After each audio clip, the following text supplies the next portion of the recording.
এগুলো মেজার করতে হবে মানে কি, এই জন্য তোমাকে একটা লাগবে, থার্মোমিটার লাগবে, তোমার হচ্ছে একটা ব্লাড প্রেশার মাপতে হবে, তাই না?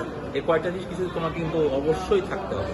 এই জন্য জেনারেল এক্সামিনেশন শুরুতে পসিবল হলে কি জানো, যখন তুমি একটা লম্বা সময় ধরে এক্সামিনেশন করবে তখন তোমার থার্মোমিটারটা বগলে দিয়ে দিতে হবে।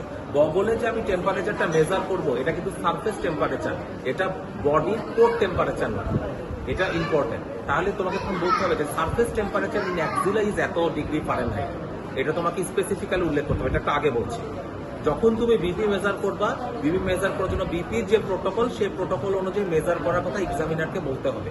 যে আমি বসানো অবস্থায় যেভাবে তোমাদেরকে দেখাইছিলাম মনে হয়, দেখেছিলাম তো মনে হয়, প্রেশার মানে না দেখালেও বলেছিলাম মনে হয়, তাহলে ওইভাবে তোমাকে বলতে হবে। শোয়ানো অবস্থায় বিপি কিন্তু অ্যাপ্রোপ্রিয়েটলি মেজার করা যায় না।